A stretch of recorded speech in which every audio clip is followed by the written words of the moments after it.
Hello and welcome to another episode of Culinarian Quests. Yay! So, in efforts to look for more recipes around the known universe, I traveled to an alternate planet called Earth. Apparently now there's a giant sphere in the sky called the Traveler, and people called Guardians uses its powers granted to them to keep the planet safe from the forces of evil using the power of the darkness. And in my travels, I met this lady named Amanda Holiday. She's the shipmaster of the Guardian's home base called The Tower. She seems really nice. And I was told that one of her favorite meals is country fried steak with sausage gravy. So I figured I'd give it a shot to make it. I really hope nothing happens to her while I'm on a Ferris. I'm sure she'll be fine. Anyway, let's get started. Now I know this is probably a very common recipe, however, I did find this recipe in the official Destiny cookbook. Yes, Destiny has its own cookbook. This is one of the simpler ones that I found, and one I've been actually wanted to try for a while anyway. Please note this will take multiple parts to do, since this is technically two different recipes put together. And there are dietary notes because the gravy obviously has milk in it. So please be aware of your dietary restrictions with this one. First, we are going to start with the sausage gravy. For this, you'll need 2 cups of whole milk, 1 cup of buttermilk, 1 pound of bulk country breakfast sausage, 3 tablespoons of unsalted butter, 1/3 cup of all-purpose flour, 1 teaspoon of garlic powder, and 1 to 2 teaspoons of pepper and salt to taste. So, one of the first steps with the sausage gravy is to pour the milk and buttermilk in together in a separate bowl and to place it aside. And I know this might sound very obvious, but please make sure to put your milk and buttermilk in a refrigerator or cold box to make sure they don't get spoiled over time. Next, what you want to do is preheat a frying pan with some oil, olive oil or nonstick spray, doesn't matter which one, to a medium-high heat. With that, you're going to take your bulk sausage, place it in, and start breaking it apart. Cooking it until there's a nice brown coloring to all the pieces.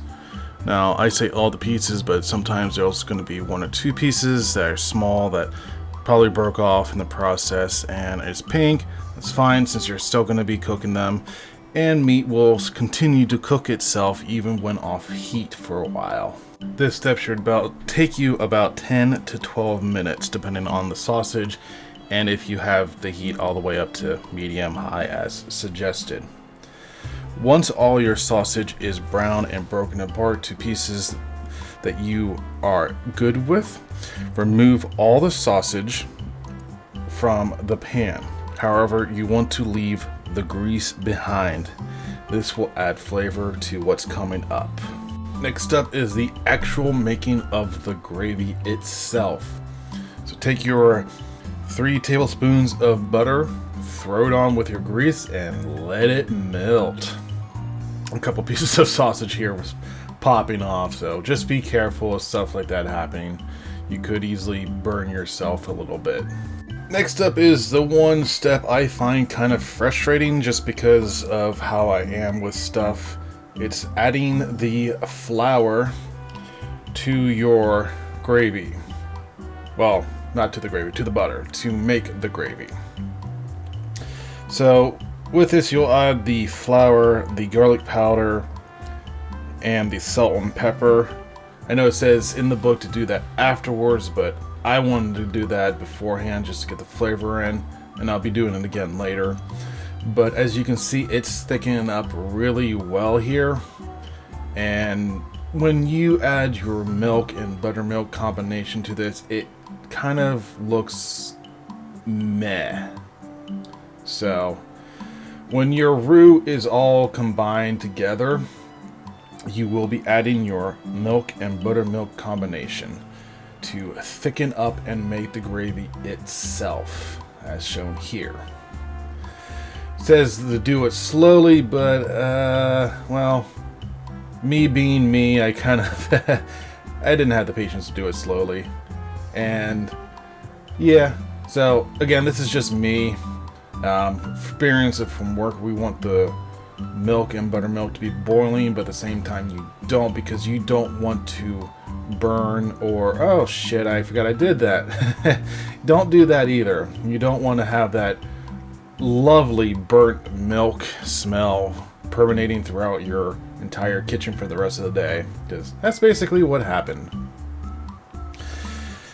So you want to mix this well. You want the milk to warm up so that the flour and butter combination breaks down evenly. And in the process, this will thicken your combination to make your gravy.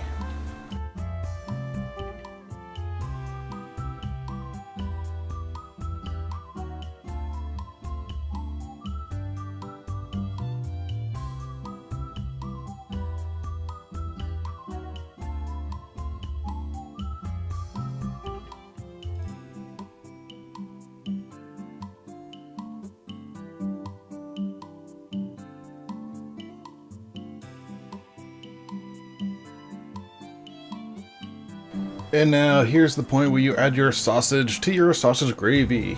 Mix well. Well, it doesn't have to be super well because we're going to be setting this aside to do the steak itself, but once this step is done, your gravy is actually finished. And as I said, we're going to put this aside on a warming burner so it stays nice and warm for the steak itself. But if you want to have a good meal for breakfast, sausage gravy and biscuits is a wonderful combination, or you could just eat this by itself. Either way, your sausage gravy is finished. Next up is the country fried steak itself. Yay! We love country fried steak here. For this, you'll need, it says 4 cuts of boneless top round beef shank, but you really don't need 4 pieces unless you want small ones. I just got a big one. Then you'll need salt and pepper, 2/3 cup of cornstarch, 2 eggs, 1 cup of buttermilk, 2.5 cups of all-purpose flour, 1 tablespoon of paprika, 1 teaspoon of garlic powder, and 1 teaspoon of cayenne powder. So first thing first, you want to pound your beef round flat to about a 1/4 inch thick, and to avoid spray and splatter from Thor's hammer. Put it in a plastic bag or wrap it up in plastic wrap, leaving room for it to spread out. Otherwise you will be getting meat and blood all over the place. Now for me, when I was doing this, the bag actually ripped at one part, so I didn't get there as much, but you do want to get it as thin as possible, simply because it's better that way, and then you won't over fry your meat when you stick it in the oil bath. Our next step is going to take us with 2 bowls and a plate, or 3 bowls or 3 plates, whatever, but I'd recommend at least 1 bowl for the egg wash. What you're going to do is put your cornstarch on a plate, your egg wash preparation in a bowl, and your flour in the final one.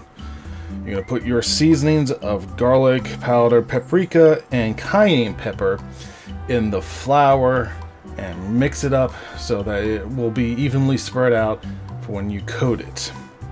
Gonna crack open your eggs, safely discarding the shells of course, and then add in your buttermilk. I didn't actually measure the buttermilk on this one, I just kind of went willy-nilly on it.